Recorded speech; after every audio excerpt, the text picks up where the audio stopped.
Nothing says punishment quite like saying, hey, coming off of their last game, which was on prime time on Monday night, and we saw the disaster that was, let's give them 2 weeks to prepare and put them right back in prime time on Sunday night this time against the Green Bay Packers. It's like the football gods just want to punish us and embarrass us. What did we do to deserve it? Now you could argue continuing to support the mediocrity of the McCaskey way by continuing to make lousy excuses for a poorly run organization that consistently puts out a mediocre to crappy football product gets you said punishment, and deservedly so. Although you would say, like, choosing to be a Bears fan is in some ways its own form of punishment. But here we are, Sunday night. Bears versus Packers, Sunday night football. Old black and blue NFC North rivalry, and you get to hear all about the history and tradition of this rivalry that frankly hasn't been relevant for the most part in probably at least 4 decades. And lo and behold, wouldn't you know, to add a little more intrigue and subplot to this upcoming matchup on Sunday night, it appears that Nick Foles' ass injury is going to keep him out, or whatever the hell injury he's got. Who cares? Not just the injury of the fact that he absolutely sucks. That wouldn't be sufficient to bench him. But now, Mitchell Trubisky is going to get the start, by God. And you can say it coming now. Those meat-headed Mitch backers. At least Trubisky can move around on his feet behind that crappy offensive line. Maybe, just maybe, this benching was the impetus he needed to not absolutely suck. And he'll come in, and he'll light it up, and we're going to get some Mitch magic. He's going to throw for 300 yards. He's going to throw for 3 touchdowns, and all of these things he historically, traditionally hasn't done. Like, dude's had 44 career starts.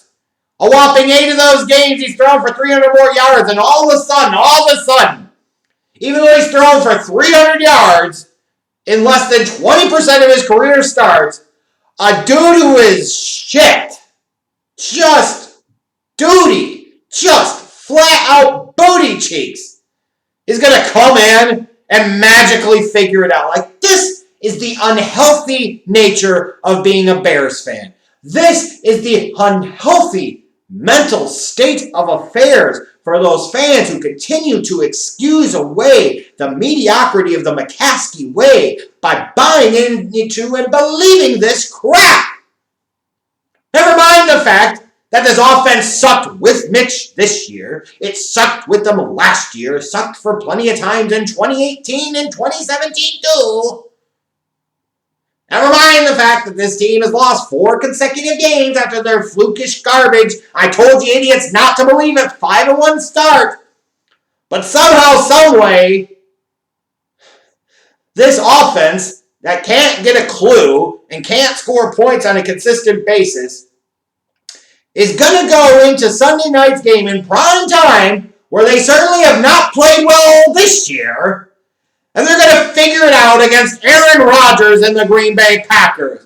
That's right, the same Aaron Rodgers Packers team that's coming off of a loss last week.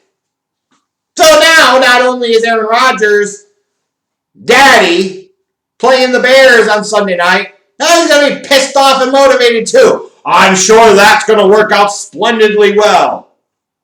For all these folks talking about, well, Mitch can move around, but Mitch doesn't want to move around. Like, the dude plays scared. And you think this is going to make the difference? This is going to provide the spark to the offense? Oh, my God. I can't even imagine.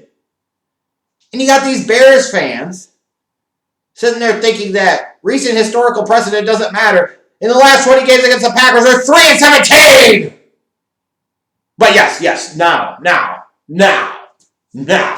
They figured it out. Now they're going to go into prime time where they stink against a team they traditionally stink against in Green Bay, with a quarterback who absolutely stinks, a head coach who stinks, a now play-calling offensive coordinator who also stinks, and they're somehow going to magically piece it all together, right? And even if somehow for 1 week, one game, they were able to ugly it up so bad, that the toxic fumes, the nauseous gases that emitted from this Bears organization seeped in to the systems of the Green Bay Packers and impacted them so negatively that they played like they were borderline septic on Sunday night, and the Bears somehow miraculously escaped with a garbage-ass victory, which it surely would have to be. Then what? You're still talking about a 6-5 team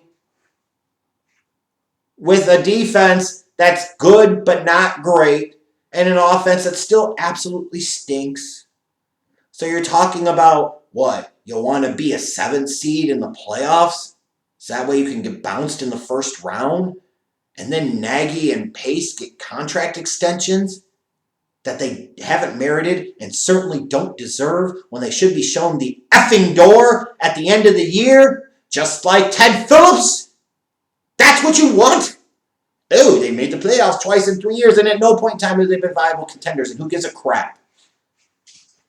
The same problems remain and are only going to get worse. Oh, now you're up against the salary cap. Now you don't have a long-term answer at the quarterback position. Oh, by the way, now you don't have a quarterback.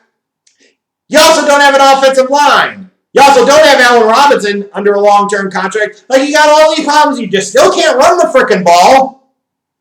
Like, give me a break. You want to know what the keys to victory for the Bears on Sunday night are? Is to rig Aaron Rodgers' GPS so that way it directs him to go to Minneapolis instead. Is to hope that Aaron Rodgers twists a fallopian tube or strains a vas deferens, and he somehow, some way is in such unbelievably writhing pain that he can't even wheelchair himself out to the field. I mean, what else you got? You want to talk about matchups? So you say, oh, the Packers' defense isn't great. Well, then this is the perfect get-right game for them, isn't it? Like the Titans' defense stunk, and their defense got right against the Bears. The Vikings' defense certainly stinks, and they got right against the Bears. Like, if anything, this is a perfectly positioned game on the schedule for the Packers. It's a chance for them to get right. What are you going to say, Bears fans? Oh, if they would just win this game, when they're only going to be a game behind in the division. Get real. Like, get really real here.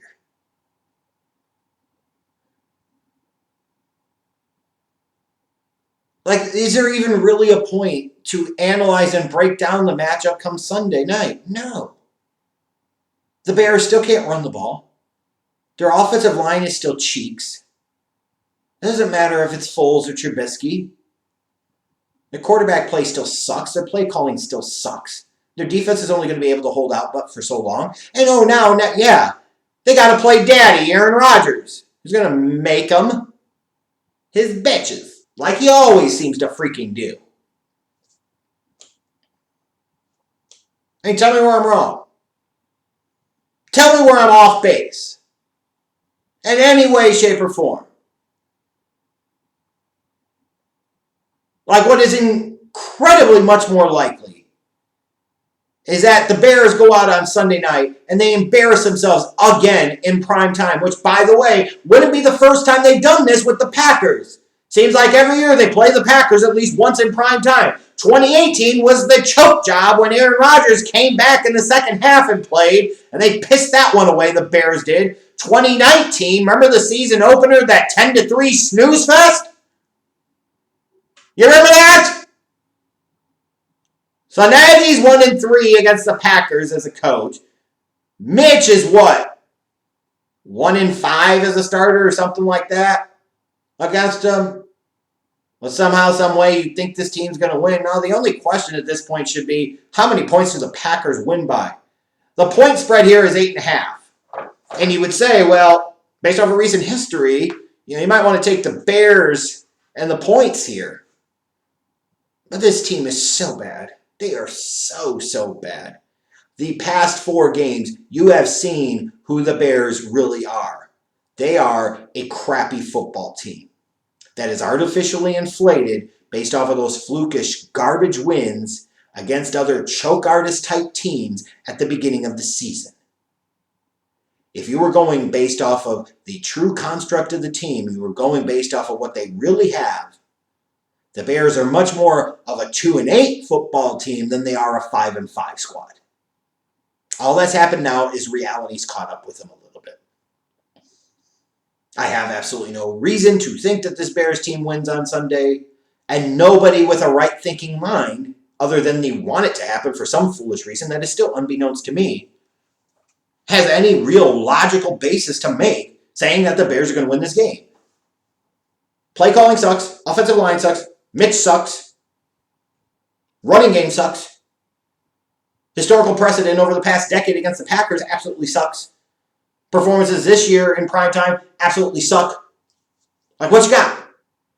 Seriously. How the hell did this game get flexed out of Sunday night is what I want to know. It's crazy. You're going to subject a primetime audience to this? You really have any faith or confidence in this? Like, if you're the Packers, why do you even bother blitzing Mitch? Just bring your normal 3 or 4 man rush. Don't get creative. Just play defense. Just hone in on who his primary read is, double team, and force Mitch to look off of it. He's not going to. He's going to play scared like he always does. I wouldn't even really bother playing a spy on him on a consistent basis in the middle of the field, because more often than not, even if there is an opening, Mitch isn't going to take it because, again, he's going to play scared. Oh, and then, by the way, he's coming off of a shoulder injury. Yeah, because we know how well that's worked out before, right? Like, the dude came in for, what, 1 play against New Orleans and somehow, some way got hurt? How the hell does that even happen? So, yeah. Like, I'm totally rolling into this game and expecting it to be some, like, 33-10 or 33-13 wipeout type of job where the Packers just smoke the Bears. I'd be more stunned if that didn't happen than if it actually did. And if you're a Bears fan really at this point, yeah, I would question your fandom and your sanity if you want this team to beat the Packers in a meaningless game that could have some significant negative consequences for this organization in the long term. At this point, you should want this team to lose the last 6 games because you want the true house cleaning to come that has never come, that needs to come. And even then, it probably still won't because the McCaskey family is way too loyal to Ted Phillips, even though now is the perfect time, just like any time is, to fire Ted Phillips. They make some money, so they think that's all that matters when it comes to a team president. Because when you're a Bush League operation run by a third-rate football family, this is exactly what the hell you get. And instead of being able to be really excited and geeked up for this primetime matchup, taking on the divisional rivals from Brown Bay, the freaking Cheeseheads, being able to talk trash and really sit there and run our mouths back and forth, like, for Packers fans, this has gotten boring, and for Bears fans, it's gotten boring. The Vikings are much more notable divisional rivals than the Bears are at this point. Like, the Vikings actually beat them sometimes. Actually play more competitive. Actually more consistently in the mix for the playoffs and for the divisional title. Like, this is a second-rate rivalry in the NFC North now. So a game that should be exciting, a game that we should be looking forward to, a game that should have all of us talking trash all week, like, who gives a crap? It's just irrelevant now. Just like this season has been irrelevant for the Bears, and the rest of these last 6 games are irrelevant as well.